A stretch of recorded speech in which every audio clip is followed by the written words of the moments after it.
So it's 12. I know you've everybody's taken precious time from your day, so I think we should start right away. And anybody who's going to join us, they can just walk in and join the discussion.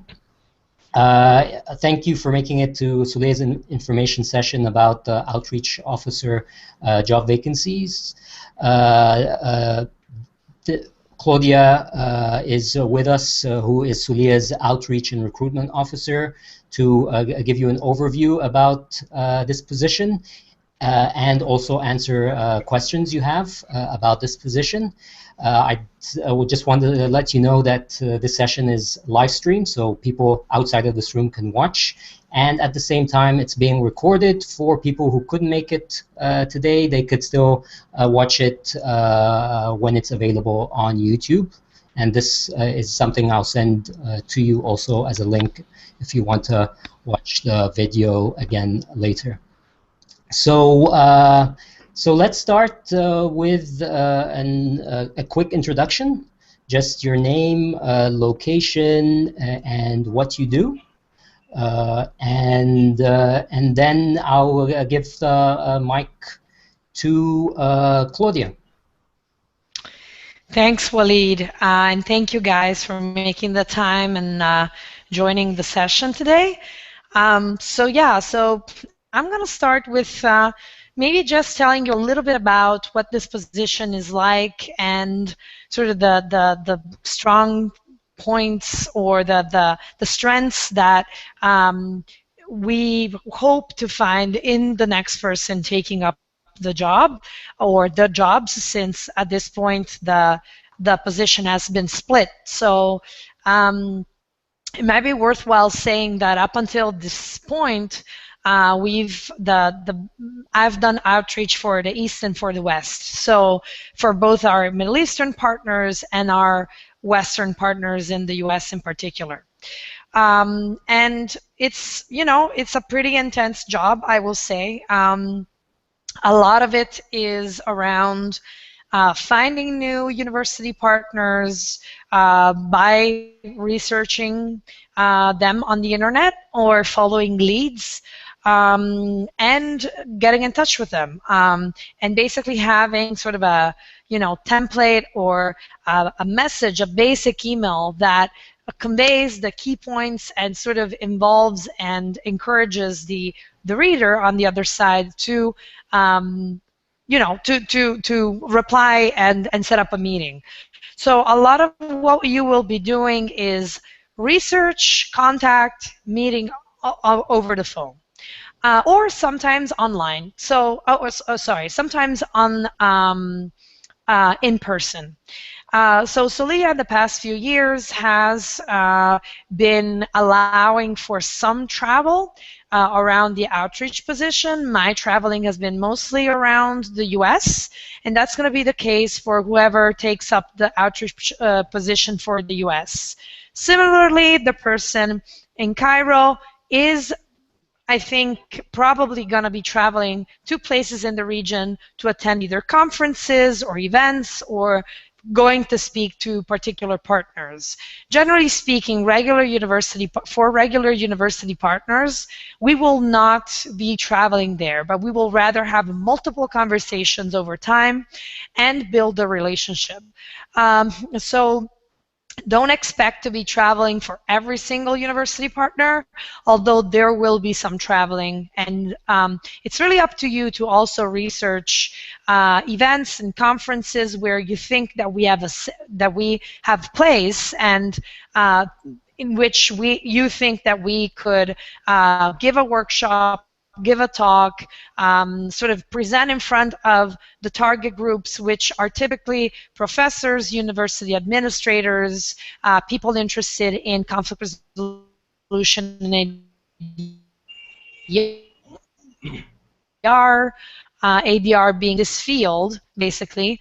And there are many, many events all over the US happening at all times of the year. And similarly, I would imagine in the Middle East, where it's worthwhile for us to make the investment to send somebody.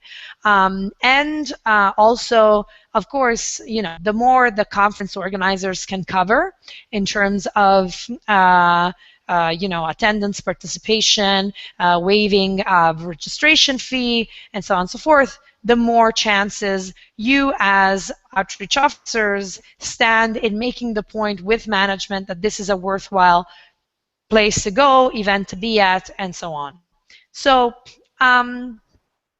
what else? So you, as I said, bulk of the job, definitely all the contacting the universities and establishing relationship. Keeping track of these relationships and the phases they go through. So typically what will happen is that you will give somebody a call, you will have a very good meeting, they will say, we're so interested, this is great, let me get back to you. And so that's when the whole waiting and hoping and emailing again starts. Because many of them, as much as they're enthusiastic and very happy about having this opportunity, there's always a gap between being enthusiastic and having the resources to pay for the program, to be involved in the program. So we pitch in particular in the US for fees. Our programs are not for free. In the Middle East, we typically will waive fees according also to who we're talking to and the country we're talking to. But there's more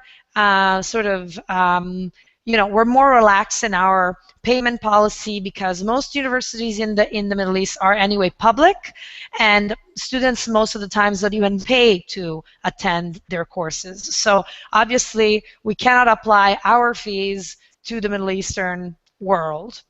So that's something that to keep in mind. What else?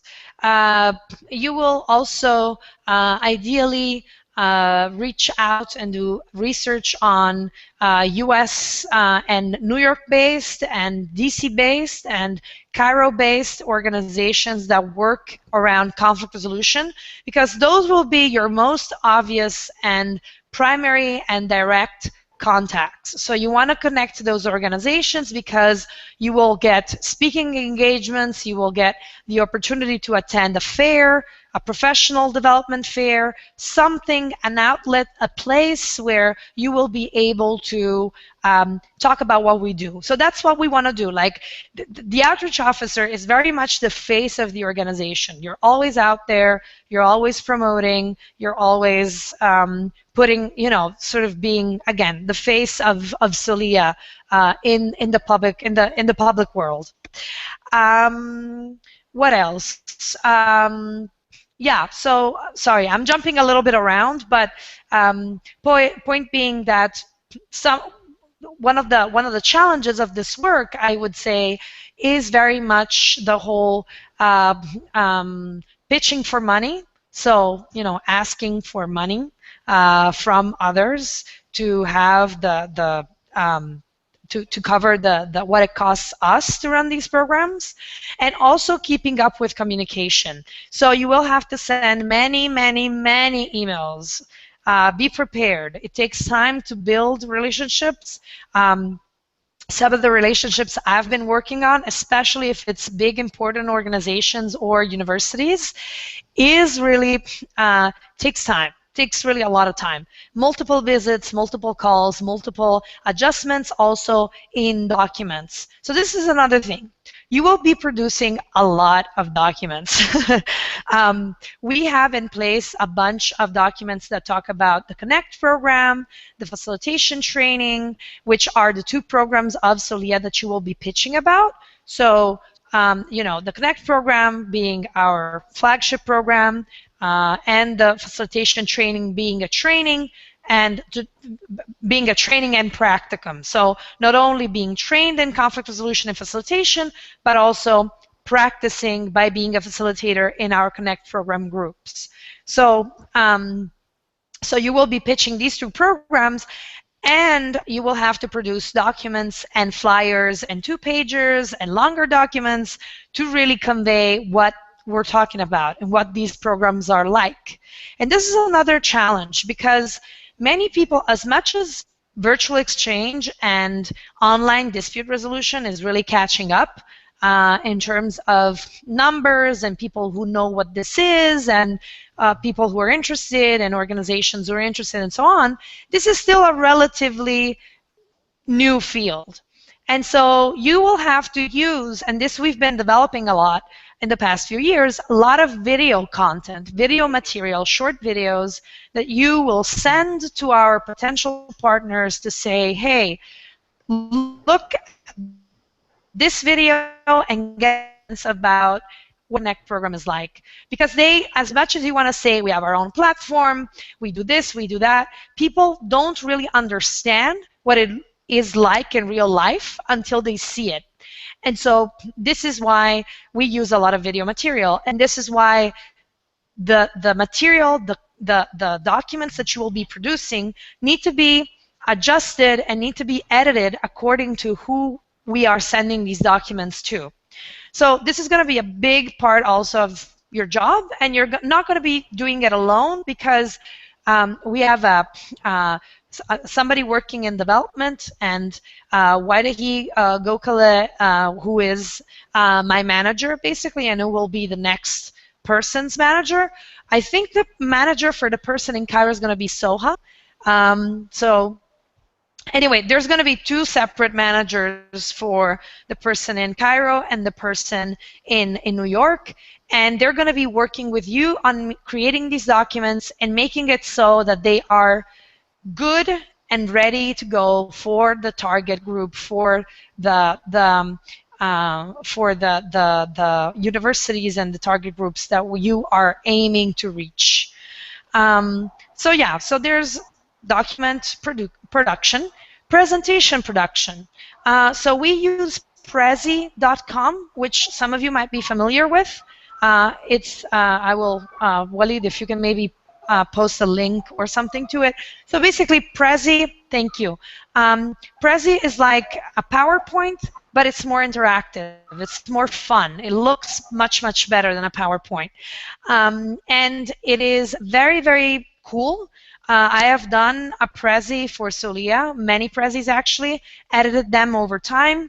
You might want to, the person in Cairo might want to do the same Prezi but in Arabic. So, you know, all of this material that we have in English is going to have to be translated and or adapted for a Middle Eastern, a Middle Eastern audience.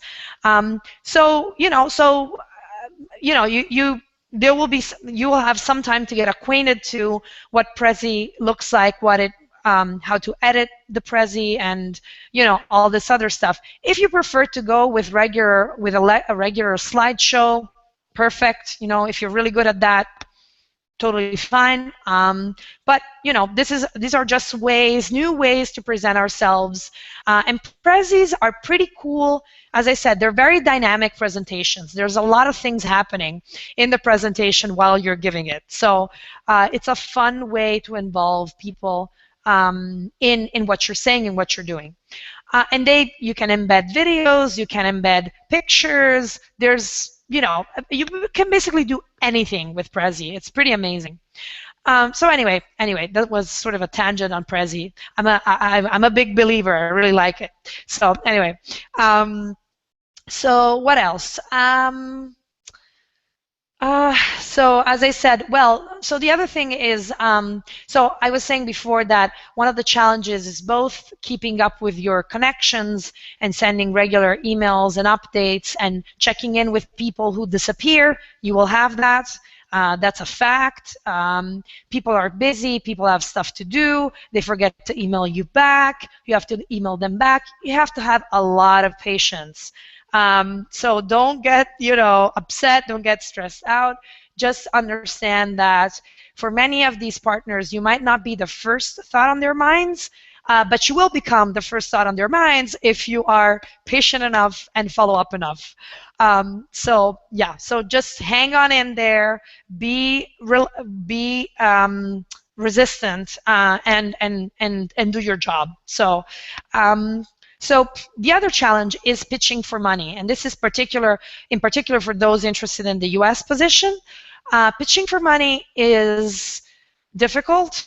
You know, when people have to pay for something, institutions, individuals, it's always like, well, what am I really getting out of this? So you really have to make sure that whatever you say, whatever you write in these documents really speaks to, you have to sort of be able to put yourself in their shoes and be like, okay, if I was a university in Jordan that, you know, whose students don't really get to travel abroad that much, but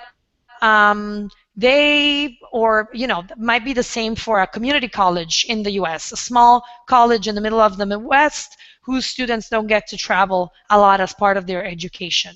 What would you say to the university to make the point, to drive home the point that they should be implementing this program? And so we have developed over time a number of talking points, which is something, you know, you can expand on those talking points. Obviously, you can think of new ways to present ourselves, but the point being that you will be given these talking points and you just need to get familiar with the speech and the talking and the presenting of these points according and adjusting them to who you're talking to.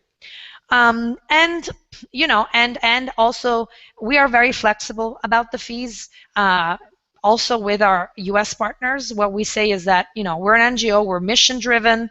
What we want is to really bring as many young people as possible to our program, and so we, you know, we are open to negotiating fees. We're open to negotiating a bunch of different things as long as some other requirements are covered. So, you know, so it will be part of your initial training to get informed and filled in about all these different aspects of the job and of the things we normally say and do as part of our everyday communication strategy, basically.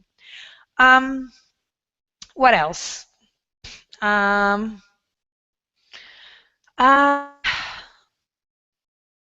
What else should I cover? Maybe I'll just pause for a second because I feel like I've been talking a lot. Maybe you guys want to ask some questions yourselves before I maybe expand on other aspects, and so I'll just pause there.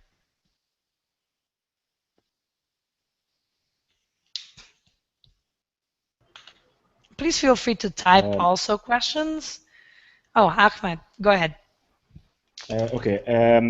I was quite confused about the level of or the rank of this position in your hierarchy. I mean, in Sure. Soliya's hierarchy, because I found that in your hierarchy you have coordinators, you have officers, you have senior coordinator, senior officer, you have project managers, you have directors.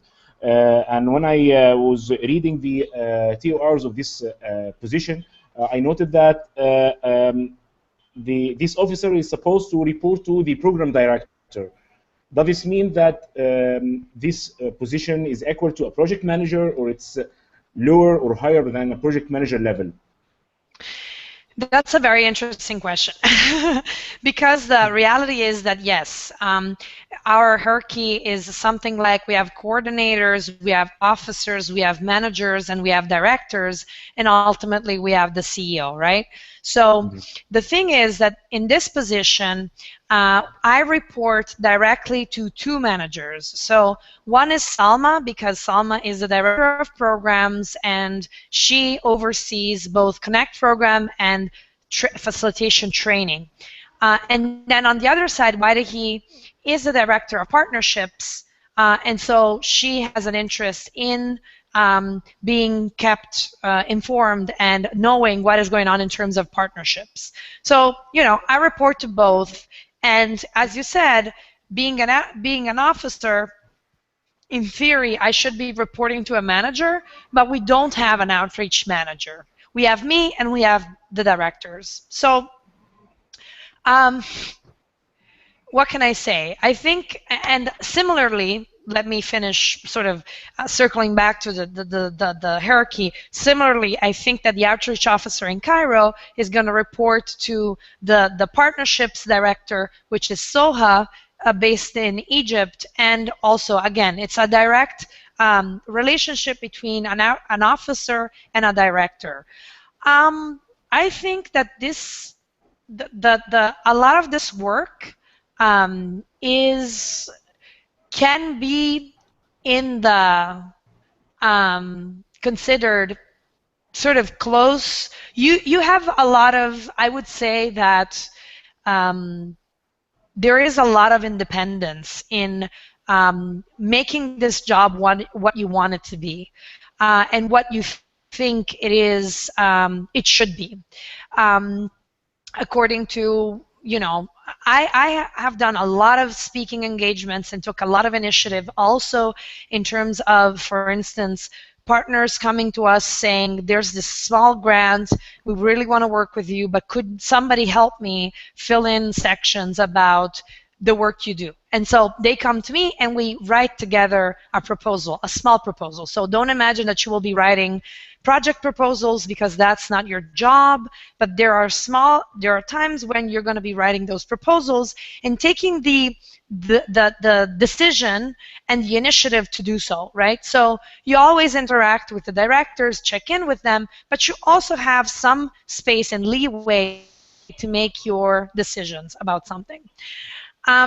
So, I mean, you're right, Ahmed, in the sense that, you would imagine that there would be another position between me and a director, but there isn't, and I don't anticipate there being one. And so, as I said, I mean, there is some leeway, there is some freedom, there is a connection to the directors. How this compares to a management or a manager position, I don't exactly know. It's a difficult question to answer, actually. And I'm not sure. Yeah, if you're thinking about salary, I'm not even sure about that, because I have no sense of what my colleague's salary is, and I'm not even kidding you. It's really not. I don't know. What I can say is that salary-wise, the salaries are commensurate to the location, and are in the standards for these types of position based in Cairo and based in New York. So the thing is that currently we're hiring only Egyptian nationals for the position in Cairo because of Egyptian laws around employment. So Egyptian employment laws at this point in time ask for Egyptian nationals to be in certain positions in Egypt at this time. And it's also a little bit risky for foreigners to take up positions in international organizations. So there's been more screening and more sort of focus on that in terms of authorities. So this is why there's this focus. Now, if Yasmin, I'm just looking at your question. Okay, cool. So, I mean, I would imagine, Yasmin, that you're interested in both. Are you interested in both positions potentially, or what are you thinking?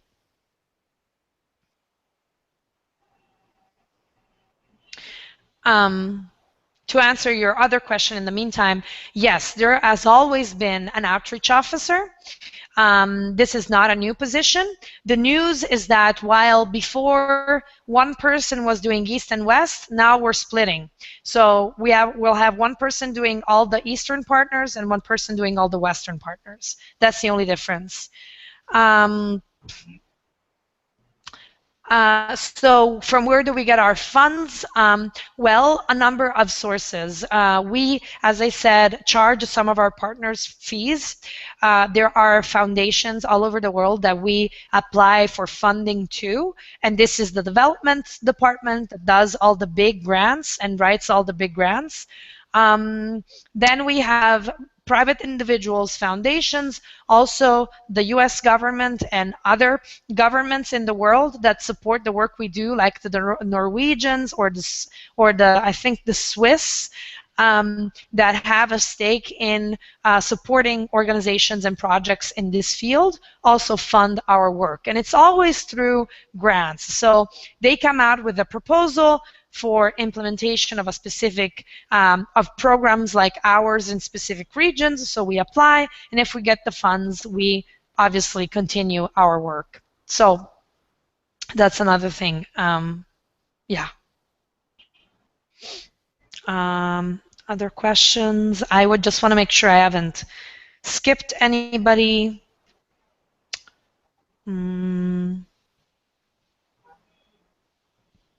Does the post require fundraising work? And if no, can the officer seek grants or simply not his work? I mean, yes, you can look for grants if you run into big grants. Let's say you run into a grant that is for like $100,000 or $1 million. There are grants as big as that. You pass those to the development department. I wouldn't say that that's exactly your job. These are big grants requiring a lot of time and writing, and you want to focus on finding finding partners for our programs. That's the in a nutshell your job and what you should be focusing on. If you have a background in marketing and sales, that's amazing, because this is a job that is a lot about marketing and selling. So, if you have that, make sure to emphasize that aspect in your application. Grant writing is always very good. If you can prove that you're a good writer, this is a position that requires writing, whether it's for grants or for writing your documents. This is definitely something that you should mention in your application.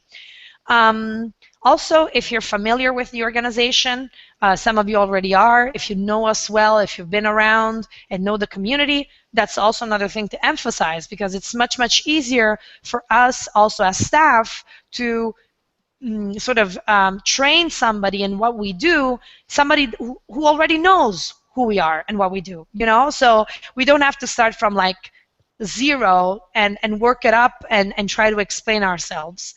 So that's very important too.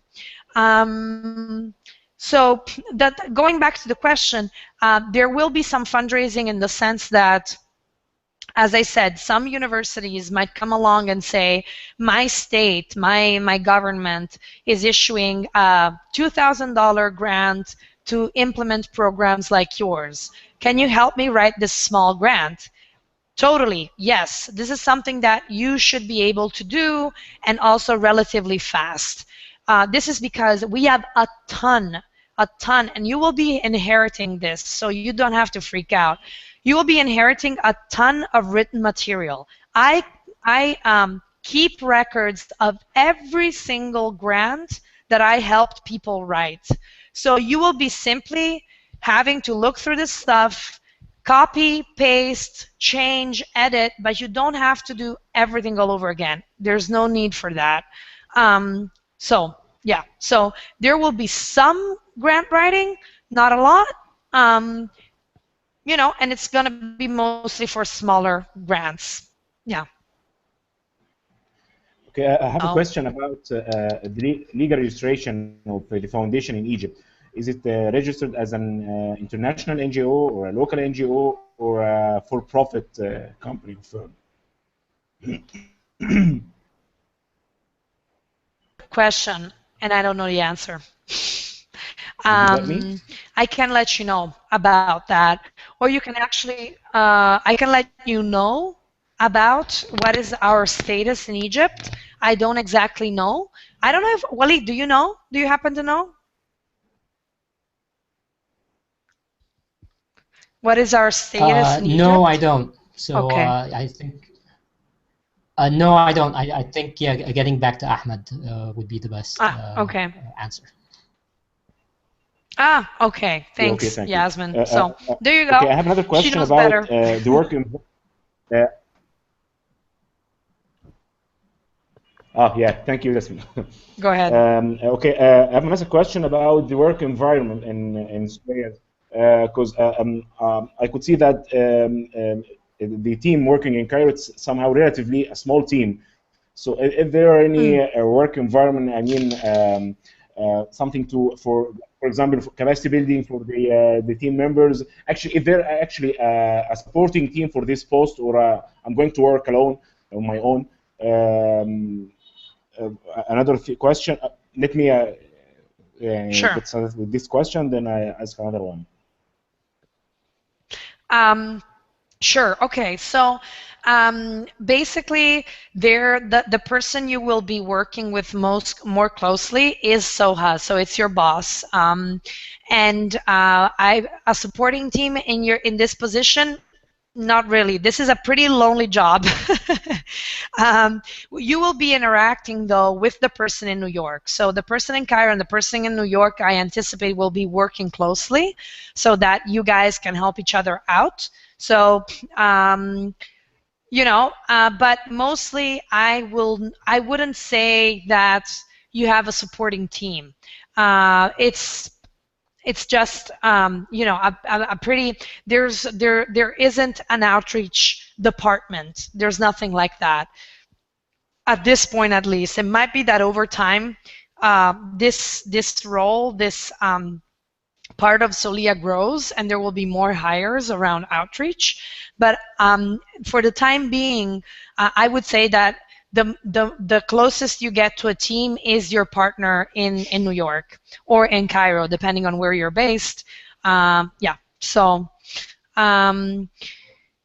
yes, that's the answer. I'm just looking at the chat. Yasmin is asking, do we have to go to the office every day, or can we work partially from home because you're downtown and it's not the best thing? Okay, so yes, as far as I know, there is leeway for working from home. You can do that. I would check again with people when you apply and you have the interview. Make sure to ask that again. But yes, there are days in which I work from home. My personal preference is working from the office. However, as long as Soliya, generally speaking, as long as you're working remotely, but you're online and you're reachable. So even when we work from home, the way we communicate internally is through Skype. So your colleagues might be Skyping you, and you need to be available there. So you can be home and do your laundry in the meantime while you're working, but the point being is that you have to be there in reach. So yeah, so that's the idea. Regarding the production work, like the producing videos, the flyers, brochures, and such stuff, I believe that such work needs a talented person in, like, for example, in Photoshop or in design and such work. Am I expected to have this skill, or just my job is just to provide the content to someone else to work on and produce the stuff? So the videos is not something that you have to do directly. So you will not have to do video editing yourself. You will, though, have to make an assessment whether videos are needed. So let's say you're like, oh, we have a bunch of videos that we use are all in English. We use a lot in the US to pitch our program. And then you're like, well, actually, it would be very helpful if I had the same video but with subtitles in Arabic, or the same video but all in Arabic for our Eastern partners. So you have to make the calls about what do you need? What do you need to do your job well? What do you need to sell the programs that we have well? And if that's a video, then you have to think, okay, so we need a video. What video do we need? What type of video do we need? What should we have in it that would make my job easier? So people saying what a great experience they've had participating in the training. People saying blah, blah, blah, blah, blah. And so then you'll be like, okay, so if this is the type of content we need, then we need to find our facilitators or our training participants in the East and have them say this and this and that, you know, and ask them questions that will sort of answer our basic questions and ask them questions that will get us the answers that we need in order to have a 1.5-minute video that really is strong and really is conveying to the outside world what we do and why it's worthwhile to participate. So again, it's a sort of a higher level. You don't do the video, you assess what you need and you ask the rest of the team to help you out with it. Now for the documents, I mean, you should be able to do a minimal design on a Word document, you know, put in a link, PDF, you know, embed a picture, resize things, maybe put some decoration on the page, whatever. You know, you have to have a minimal skill in producing a good-looking document, also aesthetically speaking. But you know, something that I do, sometimes I get stuck, creatively stuck, right? And so I will draft something and then send it to a colleague and be like, hey, what do you think about this? What's your take? And so my colleague will give me some feedback and say, hey, maybe you want to put some more space here, take away some text. This text doesn't really make sense. So you will get some very good feedback. And then you can readjust and readjust more and more to be effective. So I would say that in this sense, like even colleagues that are not necessarily in your department, like I have a colleague here, Lily, she's very good with design and aesthetics. And so sometimes what I do, and she's very good also with documents, like dealing with Word and Excel. And so I will, you know, send a document that I am having some doubts about to her, and she'll send it back to me completely, not completely changed, but she's gone in there, done some changes really quickly, and sent it back to me. And small details and small things that she's changed make it look altogether so much better, you know?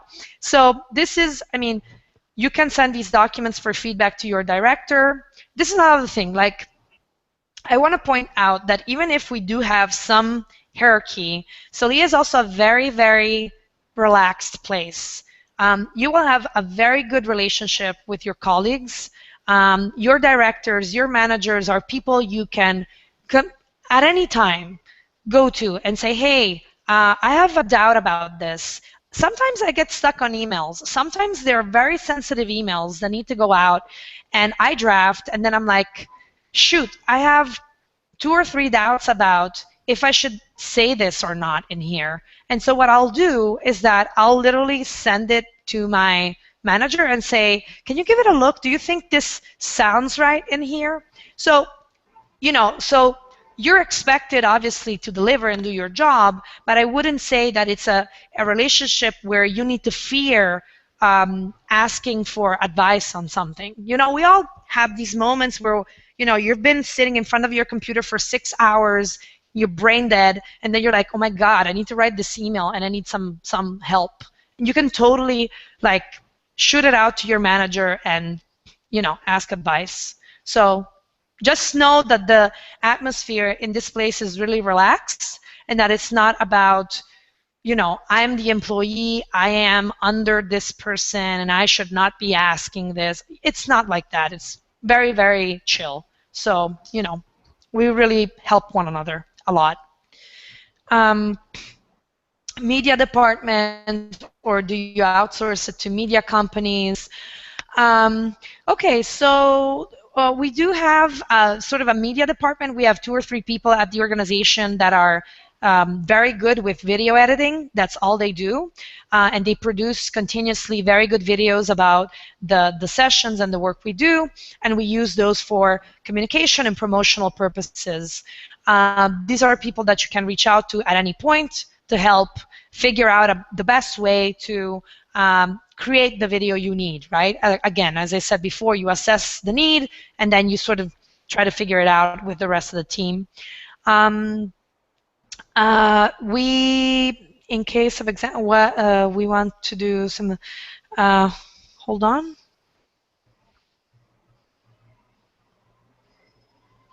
Yeah, so I guess I am. Yeah, so I was just reading back the question that Yasmin asked, and I think I answered it.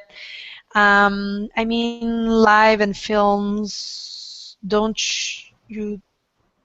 Yeah, we do produce our own media material. In most cases, we produce our own videos. Yes, we have outsourced a few things, but it's been minor. So yeah, Manuel. Okay.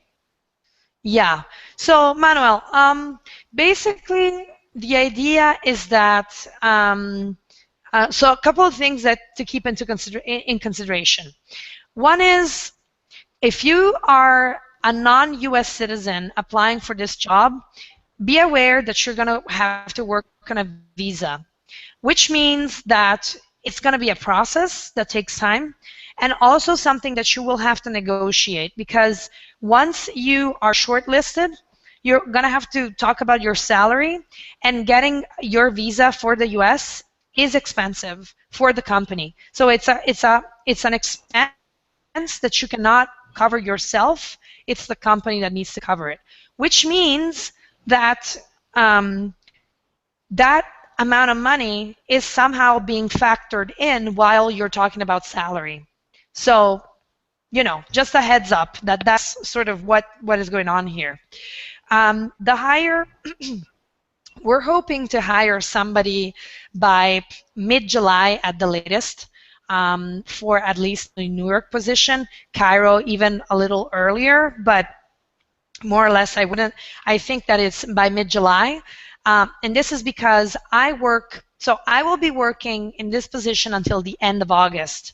And I will be leaving the US at the beginning of August and working the rest of the month remotely. I will be supporting the people also in this position, also remotely. We'll be talking on Skype. We'll have Skype talks and calls and whatever. I'll be helping you out. This is why I'm staying on board until the end of August. But ideally, for the position in New York, we would want to have somebody by mid-July so that there can be some overlap between me and them, so that we can be in the same office for 2 or 3 weeks to work things out, for me to explain to you everything. So yeah, so that's the timeline. I know you're graduating in September. You might want to give it a shot. I don't know what your commitments are over the summertime in terms of exams and things that you should be in Spain for, or in France for. I forget where you're based. I'm confused. But point being that you don't have major commitments, maybe, and again, the other thing is that your visa will take time. So you might very well just be in time between the moment that we hire you, the starting the visa application process, and then being able to come to the US. And it took me like 3 months, just so you know. It's a very long process. So, you know, so between the time they hire you and the time you're actually able to come here, you might have exactly the right amount of time. And then at that point, the two of us would be, you know, I would be filling you in over the internet, and we wouldn't probably meet here in the US. So, yeah. 20 minutes. Yes. Any other questions? I'll jump in here just because we have several questions from people who are watching, but they're not in the room. Great. And I'll kind of like summarize the questions, or the common questions. How large is the team in NYC? Is being a resident of Manhattan or DC a requirement? When's the starting date, which I think you answered just now.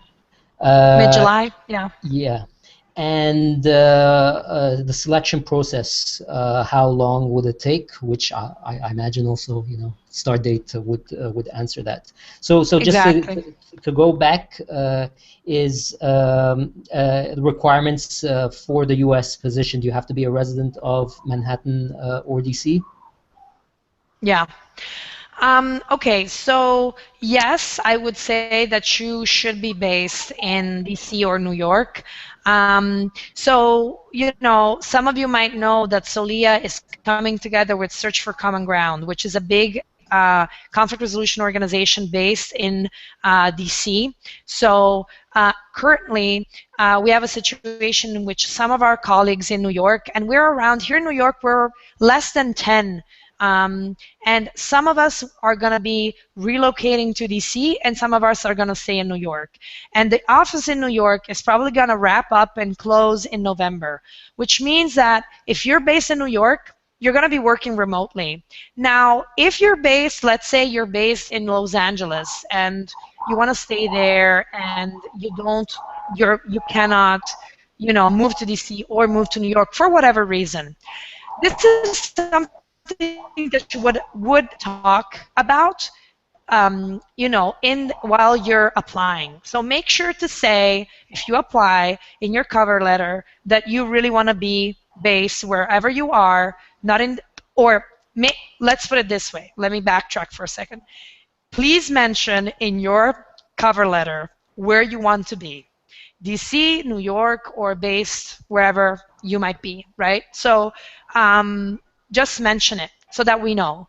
I don't think, I mean, I think that preferably we would like you to be in New York or DC, but if you're really, really good and you're based in another city in the US, we might still, I mean, we still will consider, you know? You could say, look, I'd love to stay in LA, but I'd be open to moving to DC or New York if you really want to. But, you know, my preference is to stay in LA because I have family here or something, you know? So be open with us. Like, we don't exclude anybody just because they're located or they want to stay in another place. We're a lot of work we do is remote, and our current colleagues are working remotely. The thing is, you're new. You're new to the job, you're new to everything, and ideally you would want to be close to a team that is familiar with what we do and the work we do. So, you know, I mean, it's also for you and to develop your strength in this position to be where we are. So, you know, and also another thing that I want to add is that you're going to become an employee of Search for Common Ground, which is a pretty cool thing considering who Search is. And if you haven't researched Search yet, you really should, because at some point you're going to become their employee, and a lot of those documents that I've talked about editing will have to be edited. So a lot of that stuff, our programs will probably stay the same, but the documents that we use to talk about who we are will have to include Search at some point. So and Search is an amazing organization. It will look great on your CV. The other thing to consider is that your position might be slightly different a year from now, because Soliya will be kind of different a year from now. So this is something to keep in mind also, because, you know, I think you will have, this is not a promise, but I think that, yes, for both positions, I think that over time, this position will slightly shift, slightly change. I don't know exactly how, because it's too far away to say, but you'll also be part of a bigger organization that is internationally renowned, and it's going to be pretty awesome. That's my bet. So, you know, sort of keep in mind that that's also going to be happening, and that you're going to be witnessing a shift, and also having to absorb that shift in the way you talk about us, in the way you present the documents, present the Prezi or the, you know, the slideshows or whatever that might be. So just keep in mind that this is happening and that this is going to affect your work at some point or the other. So yeah, I'll shut up. Sorry, I talk a lot. So, Walid, was there any other question from the people Yes, there's out another there? question from Kathleen, who's asking, she's interested in the New York or DC based position or US based Sure. position. And her question is, will candidate without a background in MENA region be considered? Oh yeah, yeah. I think the strong points for this position are having interest and a background possibly in conflict resolution, ADR, international relations, also very much. Also, you know, if you have a marketing and sales background or outreach background or some position that requires interaction with people and clients on an everyday basis, that's another very strong point, because you need to be a people person to be in this position. Let me tell you that, okay? Like, you need to really be open and ready to make that call, to be friendly, to have patience with people. Like, that's invaluable, and it's going to really some relationships really test you, because you've been working on something really long, and then something happens and you have to deal with the issue. And so just the and somebody who has worked with people on an everyday basis knows the challenges of working with clients, whoever they are, right? So just so you keep that in mind. um, so, so marketing and sales, as I said, interaction with people, experience in partnership making, writing experience is another big one. Um, what else? Being good, again, being good with producing documents, creating documents, um, um, you know, but that's all like marketing, basically.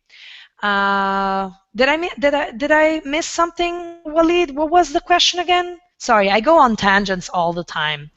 Um, You answered the question. It was specific about if the outreach officer is going to work from the US, do they need a background, a working experience background for the Middle East in general? That was the Right. question. No. And I think the experience in Arabic, experience in connections to universities and institutions in the Middle East will be a very important thing for the person based in Cairo.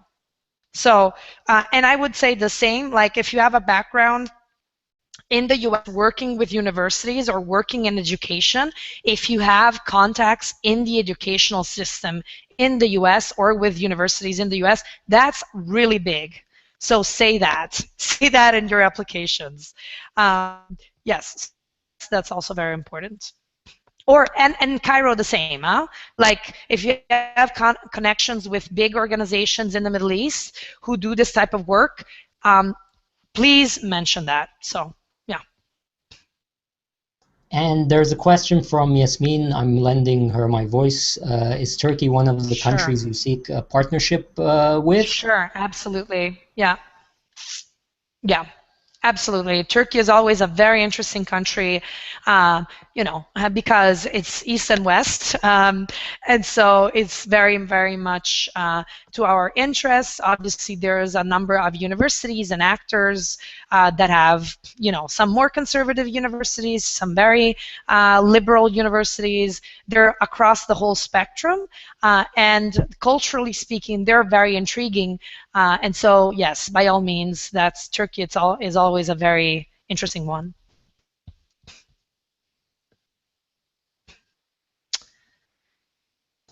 Yeah, it's a very look. I mean, I really think that these two positions over the next year or two are going to really, really be determining and really be exciting positions to have in this organization that is also shifting and changing and becoming bigger. So, these are going to be pretty cool. And if anything, I would imagine that she'll have more support, more opportunities to travel. It's fair to say that it's going to be a position that grows in terms of relevance within this organization. So, you know, I think it holds promise. That's what I like to say about this position. I think it holds a lot of promise. It's a pretty cool position now. I've really enjoyed it. All the networking and the meeting people and traveling occasionally and meeting a lot of awesome actors and universities in this conflict resolution field. It's been great, really. If I hadn't had this opportunity to go back to school, this is why I'm leaving, by the way. If some of you are wondering why the heck I'm leaving, this is why, because I actually got into school in the UK, and so I'm actually moving away from the US and going back to school, and this is why. And I got a scholarship for it, so it's a pretty once-in-a-lifetime opportunity, and this is why I'm leaving Soliya and this position. But I've been having a great time in it, and I could not say more good things about it. And by the way, just since we're getting close to the end of it all, to the end of this session, I encourage you to reach out to me if you have additional questions. So my email is claudia@soliya.net. I'm typing it now. Yeah, so feel free to reach out to me for questions. I'm happy to answer them. Just reading in the thread. Starting date in Egypt, I think that at the latest also mid-July. That's what I think. Palestine, yes, of course. Yes, we totally want to work also with Palestinians. So totally, we worked with them before. So yes. Any other questions coming your way, Walid? Let me take a quick look. We're quickly running out of time. We have less than 3 minutes, so yeah. No, I think you've covered most of the questions that have come in before the session and during the session, which is super. I just want to check with the people in the room, Yasmin, Manuel, and Ahmed, if they have last questions or last one question before we wrap up. I'm fine with this. I don't have any questions more.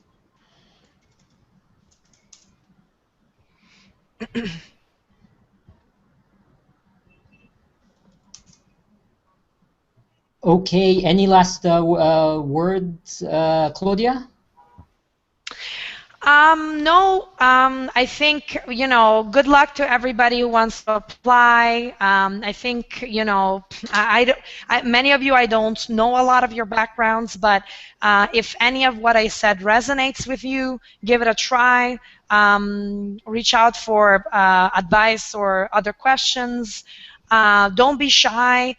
Really ask for what you would like. Again, if you're, location-wise, salary-wise, be very upfront in your cover letters. We want to know it. It makes our life much easier if you're not obscure about stuff. Okay, so just tell us, because we're pretty our